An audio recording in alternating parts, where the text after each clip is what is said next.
ମୁଁ ଧନ୍ୟବାଦ ଦେବି department of surgery general surgery तांका एचओडी को डिपार्टमेंट ऑफ ऑर्थोपेडिक्स एचओडी को दैट आज जॉनसन एंड जॉनसन जो सिमुलेशन लैब आज सिमुलेशन लैब ऑन व्हील्स जो आसची हमर आज और काली 2 दिन रो प्रोग्राम एटा निहाती हमर जो रेसिडेंट सर्जन्स माने अछंती young surgeons even senior consultants also एटा गोटे अपॉर्चुनिटी to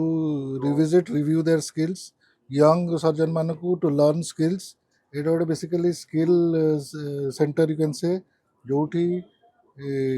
आमर पीजी स्टूडेंट माने और जूनियर रेसिडेंट माने शिखि परिबे सुचरिंग टेक्निक्स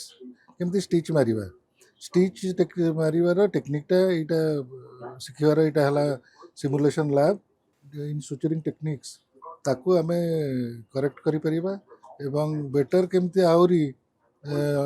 satisfactory outcome हवा पेशेंट मानकर इन सर्जरीज तो से ये बहुत हेल्प करिबा। आज आम देखते जो सम हॉस्पिटल एवं जॉनसन कंपनी जो सहयोग आयोजन कराई जो स्किल बेस्ड लैब कम बस जो गोटे बस भितर गोटे लैब को से प्रस्तुत कर विभिन्न प्रकार सर्जिकल टेक्निक जोटा आम सिलाई करने जो पेशेंट मानकर ऑपरेशन बेले सुचरिंग करा जाए 2 प्रकार सुचरिंग थाए गोटे हूँ एक्सटर्नल सुचरिंग जोटा कि बाहर पट स्किन को सिलाई करा जाए एवं गोटे इंटरनल सुचरिंग जोटा कि लैप्रोस्कोपिक माध्यम एंडोस्कोपिक कैमेरा टीवी कैमेरा जरिया आम देखिक को मैग्निफाइड पिक्चर सहित आम से करूँ इंटरनल सुचरिंग आमर department of surgery gastro surgery मैंने समस्ते ऑर्थोपेडिक्स से यूज करती तो 2 प्रकार टेक्निक ये शिखा होची एक्सटर्नल एंड इंटरनल 2 प्रकार टेक्निक आसिया अनुरोध करुच्ची जेहेतु यहाँ गोटे पोस्ट ग्रेजुएट इंस्टीट्यूट जो थे आम 60 जन पीजी रोचंती एवं आम फैकल्टी मेंबर ऑलमोस्ट 30 ऑलमोस्ट 100 जन doctor at a time at any moment ये हॉस्पिटल उपस्थित अच्छा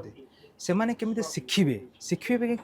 सब जिनस ओटी रे शिखा जाई पारे नहीं सो आम सिमुलेटर लैबोरेटरी जोटा आम जॉनसन डिस्कवर करिछि and it also going all over India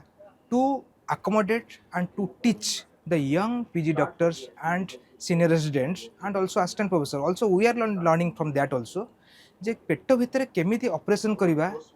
किछि पेशेंट को हैरान न करी किछि असुविधा न होई सो ता पूर्व आमे जदी से जिंसटा इन विट्रो जोटा लैबोरेटरी आमे करि परिबा सिखि जिबा सो हमर hand and eye coordination both open technique रे और लैप्रोस्कोपी टेक्निक रे आमे करि परिबा। आज आम गोटे नुआ प्रकार गोटे स्किल लैब आसा आगुरी भी आसूला कि एथर ऑर्थोपेडिक्स भीतर इंक्लूडेड होती जेहेतु एथर आमर बहुत जोड़ा स्पोर्ट्स इंजुरी रोचे लिगामेंट इंजुरी रोचे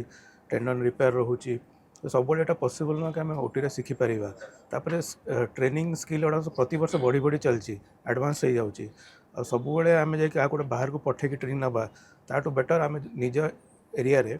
आम सैंपल मगेकरी जो पठे आम पाखे सैंपल से आम केमती पिला को शिखेबू केमती सर्जरी कराहब केमती लिगामेंट रिपेयर कराहब केमती अर्ली रिकवरी कराहब तो यहाँ थैंक यू जॉनसन जो मैंने एमती इनिशिएटिव नहीं चाहती।